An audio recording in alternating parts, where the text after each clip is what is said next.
শুনে রাখুন, আল্লাহ রাব্বুল আলামিন অন্য জায়গা বলছেন, ইয়া আইয়ুহাল্লাযীনা আমানুসবিরু ওয়া সাবিরু, হে ঈমানদার গণেরা তোমরা ধৈর্য ধারণ করো, ওয়া সাবিরু, এবং তোমরা এক অপরের সঙ্গে তোমরা ধৈর্য ধারণের প্রতিযোগিতা করো, ওয়ারাবিতু, এখন যখন যুদ্ধ করার জন্য প্রস্তুতি হবে, যখন সেরকম যুদ্ধ করার সম্মুখীন হয়ে যাবে, তখন ওয়ারাবিতু, তোমরা যুদ্ধ করার জন্য প্রস্তুতি হয়ে যাও। হে ঈমানদার গোয়েরা শোনো, ওয়াত্তাকুল্লাহ, তোমরা দুনিয়াতে চলাফেরা করবে, আর চলাফেরা করতে গিয়ে তোমরা সদা সর্বদা এক আল্লাহকে ভয় করে চলবে। তোমাদের মধ্যে যদি এগুলো গুণ হয়ে যায়, এগুলো যদি গুণ থেকে যায়, তাহলে শুনে রেখো, লাআল্লাকুম তুফলিহুন, তাহলে তোমরা সফল কাম হয়ে যাবে। এবার চলে আসি, ধৈর্য কাকে বলা হয়, সবর কাকে বলা হয়। সবর বা ধৈর্যর অর্থ হচ্ছে অনেকটি, তার মধ্যে দুটো বলি। একটার নাম হচ্ছে বিরত থাকা, আর একটার নাম হচ্ছে নিজেকে আবদ্ধ রাখা। আবদ্ধ রাখা মানে কি, এই যে আপনারা দুনিয়ার সমস্ত কাজগুলোকে বাদ দিয়ে আপনারা এখানে চলে এসেছেন, না আমাকে আজকে যেহেতু জালসা আছে, কোরআন হাদিসের কথা শুনতে হবে, তাহলে এটা হচ্ছে ধৈর্য। নিজেকে আবদ্ধ রেখেছেন, এ মাহফিলে বসে থেকে নিজেকে আবদ্ধ রেখেছেন, একে বলা হয় সবর বা ধৈর্য। তাহলে কুরআন মাজিদে কি বলছেন আল্লাহ রাব্বুল আলামিন, ওয়াসবির নাফসাকা মাআল্লাযিনা ইয়াদউনা রাব্বাহুম বিল গাদাতি ওয়াল আশিয়্যি ইউরিদুনা ওয়াজহাহু।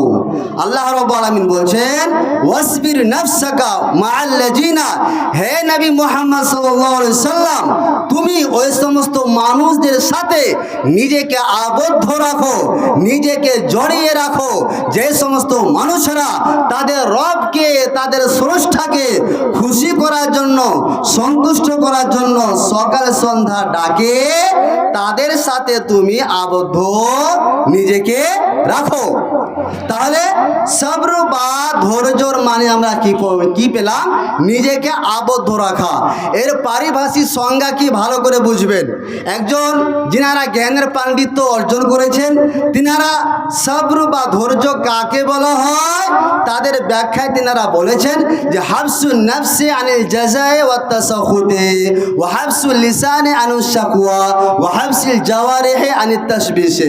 ধৈর্য বলা হয় ওকে নিজেকে উলঝান এবং পরিশান থেকে নিজেকে বিরত রাখা, এবং আপনি কোনো বিপদে পড়েছেন, সে বিপদ থেকে যে উদ্ধার পাওয়ার মাধ্যম, কারো সামনে আপনি অভিযোগ করেন না। ওয়াহাবসুল লিসানে আনিশ শাকওয়া, অভিযোগ করা থেকে নিজের জিহ্বাটাকে বিরত রেখেছেন, এবং ওয়াহাবসুল জাওয়ারিহি আনিত তাশবিশি, এবং পুরো জিসিমকে বিপদ আপদ থেকে রক্ষা করার জন্য যেটা চেষ্টা, সে চেষ্টা আপনি করেছেন, একে বলা হয় ধৈর্য।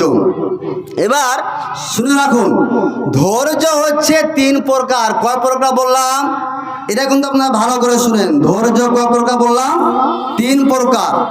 এক প্রকার হচ্ছে আসবর আনিল মাসিয়া, গুনাহ থেকে নিজেকে বিরত রাখা, এর নাম হচ্ছে ধৈর্য। এর নাম কি? ধৈর্য। কিরকম, আপনি রাত্রের টাইমে ঘুমাতে গেছেন, তো ঘুমাতে গিয়ে আপনাদের ইচ্ছা হয় কি হয় না, বা আবারও ইচ্ছা হয় যে মোবাইলটা নিয়ে একটু গান শুনে, ইচ্ছা হয় না? কথা বলেন, ইচ্ছা হয় কি হয় না? ইচ্ছা হয়, কিন্তু আপনি সেখানে গান শুনেন না কেন? এই জন্যে যে গান শুনলে তো গুনাহ হবে। তাহলে এই যে ধৈর্য মানে গুনার কাজ থেকে নিজেকে বাঁচিয়ে রাখা, নিজেকে বিরত রাখা, এর নাম হচ্ছে আসবর আনিল মাসিয়া। বুঝতে পেরেছেন? ধরে নেন, উদাহরণস্বরূপ বন্ধন ব্যাংক আর বা কিছু থেকে আপনার কাছে আসলো কোনো মানুষ, এসে বলছে যে তোমরা যদি ব্যাংকে টাকা রাখো তাহলে এত টাকা দেওয়া হবে, বা তোমাদেরকে লোন দেওয়া হবে, সুদে লোন দেওয়া হবে, বা আর কিছু। এবার আপনি দুনিয়াবি লোভে পড়ে পাপের কাজে লিপ্ত হয়ে গেলেন। আচ্ছা, সুদের কারবার করা হালাল না হারাম? কথা বলেন, হালাল না হারাম? হারাম। আহালাল্লাহুল বাইআ ওয়া হারামার রিবা। আল্লাহ রাব্বুল আলামিন ব্যবসা বাণিজ্যকে হালাল করেছেন আর সুদের লেনদেনকে হারাম, কথা বলেন, হারাম করেছেন, তাই তো? তাহলে এবার আপনার সামনে যখন তোলা হলো যে আপনাকে লোন দেওয়া হবে বা সুদ দেওয়া হবে বা আর কিছু, আপনি সুদ পাবেন, টাকা জমা করেন, এবার আপনি ভাবছেন এটা তো হারাম কাজ, আমি এই হারাম কাজে যাব কেন? এরকম মনে হয় কি হয় না? তাহলে যে আপনি হারাম কাজ থেকে নিজেকে বাঁচিয়ে রাখলেন, এর নাম হচ্ছে আসসাবরু আনিল মাসিয়া, গুনার কাজ থেকে নিজেকে বাঁচিয়ে রাখা, বিরত রাখা। দ্বিতীয় নম্বর হচ্ছে আসসাবরু আলা তাআ, আনুগত্যের উপরে আবদ্ধ রাখা, আনুগত্যের উপরে থাকা। কিরকম? সামনে আসে শীতের দিন, খুব ঠান্ডার দিন, ফজরের টাইমে নামাজ পড়ার ইচ্ছা হয়, কথা বলেন, ইচ্ছা হয় কি? ইচ্ছা হয়? ইচ্ছা হয় না। কিন্তু আপনি ভাবছেন যে না, আল্লাহকে তো খুশি করতে হবে, আল্লাহ যেহেতু আদেশ করেছে নামাজ পড়ার জন্য, তাহলে আল্লাহর আনুগত্যে আপনি বিছানা ল্যাপ সবকে ছেড়ে দিলেন। এর নাম হচ্ছে আসসাবরু আলা তাআ, আসসাবরু আলা তাআ। এই গুণটা আপনাদের আছে? গুণটা আপনাদের আছে? জি, মাশাআল্লাহ।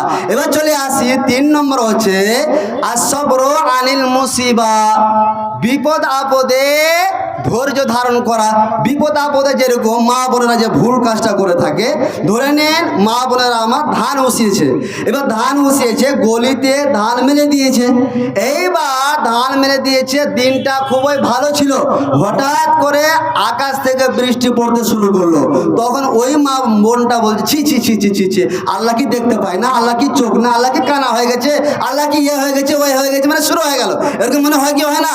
তাহলে এইগুলো ভাষা বলতে হবে না। আসসাবরু আনিল মুসিবা, মুসিবতে ধৈর্য ধারণ করা, মুসিবতে ধৈর্য ধারণ করা। উদাহরণস্বরূপ আপনাকে অসুখ হয়েছে, আপনাকে অসুখ হয়েছে, গরিব মানুষ, আপনি ডাক্তারকে দেখিয়েছেন, এখানে রাখো, আপনি ডাক্তারকে দেখিয়েছেন, ডাক্তার বলেছে যে এত টাকা খরচ হবে বা আর কিছু হবে, তখন আপনি কি বলতে লাগলেন যে আল্লাহর কি হুঁশ নাই, আল্লাহর কি জ্ঞান নাই, আমি গরিব মানুষ আর আল্লাহ কাউকে অসুখ দিতে পেল না, আমাকে দিয়েছে। এতে গুনাহ হবে কি হবে না? কথা বলেন, গুনাহ হবে না? গুনাহ হবে।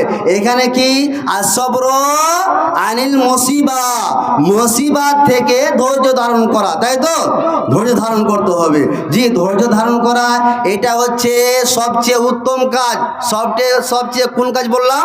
সবচেয়ে উত্তম কাজ।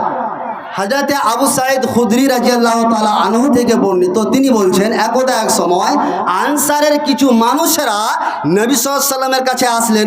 আসার পরে নবীজিকে বলছেন যে আমাদেরকে মাল দাও। নবীজি মাল দিলেন। তারা আবার কিছুদিন পরে বলছেন মাল দাও। নবীজি মাল দিলেন, এমনকি যখন ধন সম্পদ শেষ হয়ে গেল, তো আনসারে কিছু মানুষ আবার এসেছেন যে আমাদেরকে মাল দেওয়া হোক। তখন নবী সাল্লাল্লাহু আলাইহি ওয়াসাল্লাম বলছেন মা ইয়াকুন ইনদি মিন খায়র ফালান আদাখরাউ আনকুম। শুনে রেখো সাহাবীরা, শুনে রেখো, আমার কাছে কোনো জিনিস জমা থাকবে, কোনো উত্তম কোনো জিনিস জমা থাকবে, আর সেটাকে আমি জাখিরা করে রাখবো, সেটাকে আমি আবদ্ধ করে রাখবো, এটা আমার পরিচয় নয়। অতএব শুনে রেখো, ওয়া ইস্তাফিফ ইউফাহুল্লাহ, যে ব্যক্তি কোনো ব্যক্তির কাছ থেকে হাত পাতা থেকে নিজেকে বাঁচিয়ে রাখবে, আল্লাহ ওকে বাঁচিয়ে রাখবে। অর্থাৎ আপনি গরিব মানুষ, আপনার কাজ হলো ভিক্ষা করা, ভিক্ষা করলে বেশি টাকা ইনকাম হয়, হয় কি হয় না? কথা বলেন, হয়তো। এই কিছুদিন আগে আমি হরিশচন্দ্রপুর থেকে মালদা যাচ্ছে, তো একজন তার বডিটা পুরোটাই ফিট রয়েছে, কিন্তু ও কি যে ব্যাপার, পাটাকে উঁচু করে ও ভিক্ষা করছে। এবার ওদের গ্রামের একজন কিন্তু ট্রেনে উঠেছে, ওকে দেখে মাথা খারাপ, ও এভাবে আছে, ও ভিক্ষা চাইছে। এবার ওই লোকটা এসে গালে দুটা থাপড় দিয়ে বলছে তুই ঠিক হ, তুই ঠিক হ, সাথে সাথে ঠিক হয়ে গেল। তো তখন কি অবস্থা? তো আল্লাহ রাব্বুল আলামিন এমন একজন স্রষ্টা, বলছেন তোমরা ওমাইয়াস্তাফিফ ইউফাহুল্লাহ, তোমরা কারো কাছে হাত পাতা থেকে নিজেকে বাঁচিয়ে রাখো, আল্লাহ রাব্বুল আলামিন ধন মাল দেবেন, সম্পদ দেবেন। বলুন ইনশাআল্লাহ। কারো কাছে জীবনে হাত পাতবো না, যদি পাততে হয় কার কাছে হাত পাতবো? কথা বলেন, আল্লাহর কাছে হাত পাতবো, তাই তো? তাহলে দেখেন, এবার নবীজি বললেন যে শুনে রেখো, ধৈর্য ধারণ করা এটা হচ্ছে সবচেয়ে উত্তম কাজ, সবচেয়ে কোন কাজ? উত্তম কাজ। ধৈর্য ধারণ এটা গুণ, এমন একটা মহৎ গুণ যে এই গুণটা আল্লাহ রাব্বুল আলামিন নবী মুহাম্মদ সাল্লাল্লাহু আলাইহি ওয়াসাল্লামকে সম্বোধন করে বলছেন। কি বলছেন? ফাসবির কামা সাবারা, হে নবী মুহাম্মদ সাল্লাল্লাহু আলাইহি ওয়াসাল্লাম, ফাসবির, তুমি ধৈর্য ধারণ করো। হে নবী মুহাম্মদ সাল্লাল্লাহু আলাইহি ওয়াসাল্লাম, তুমি দুনিয়াতে চলাফেরা করছো, আর চলাফেরা করতে গিয়ে তুমি বিপদের সম্মুখীন হবে।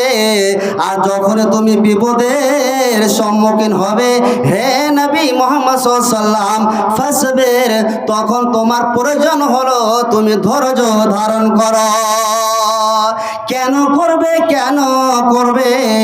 আল্লাহ রাব্বুল আলামিন বলছেন, কামা সাবারা উলুল আজমি মিনার রাসূল, হে নবী তুমি ধৈর্য ধারণ করো। তার কারণ হলো দুনিয়াতে যতগুলো নবীগণ এসেছিলেন তাদের পরিচয় হলো তিনারা উলুল আজম ছিলেন। উলুল আজম পয়গম্বররাও ধৈর্যশীল ছিলেন। কাজে হে মুহাম্মদ সাল্লাল্লাহু আলাইহি সাল্লাম, তুমি দুনিয়াতে চলাফেরা করতে গিয়ে যতগুলো বিপদের সম্মুখীন হবে, তুমি ধৈর্য ধারণ করো। আপনারা বলবেন, মাওলানা সাহেব তাহলে আমরা পার পেয়ে গেলাম, আমাদেরকে ধৈর্য ধারণ করতে হবে না। তার কারণ হলো আল্লাহ রাব্বুল আলামিন নবী মুহাম্মদ সাল্লাল্লাহু আলাইহি ওয়াসাল্লামকে বলেছেন, আমাদেরকে বলেন। কিন্তু শুনে রাখুন, আল্লাহ রাব্বুল আলামিন অন্য জায়গা বলছেন, ইয়া আইয়ুহাল্লাযীনা আমানুসবিরু ওয়া সাবিরু, হে ঈমানদার গণেরা তোমরা ধৈর্য ধারণ করো, ওয়াসাবিরু, এবং তোমরা এক অপরের সঙ্গে তোমরা ধৈর্য ধারণের প্রতিযোগিতা করো। ওয়ারাবিতু, এখন যখন যুদ্ধ করার জন্য প্রস্তুতি হবে, যখন সেরকম যুদ্ধ করার সম্মুখীন হয়ে যাবে, তখন ওয়ারাবিতু, তোমরা যুদ্ধ করার জন্য প্রস্তুতি হয়ে যাও। হে ঈমানদার গোয়েরা শোনো, ওয়াত্তাকুল্লাহ, তোমরা দুনিয়াতে চলাফেরা করবে, আর চলাফেরা করতে গিয়ে তোমরা সদা সর্বদা এক আল্লাহকে ভয় করে চলবে। তোমাদের মধ্যে যদি এগুলো গুণ হয়ে যায়, এগুলো যদি গুণ থেকে যায়, তাহলে শুনে রেখো, লাআল্লাকুম তুফলিহুন, তাহলে তোমরা সফল কাম হয়ে যাবে। জামানা ফেসবুকে খাইছে জামানা।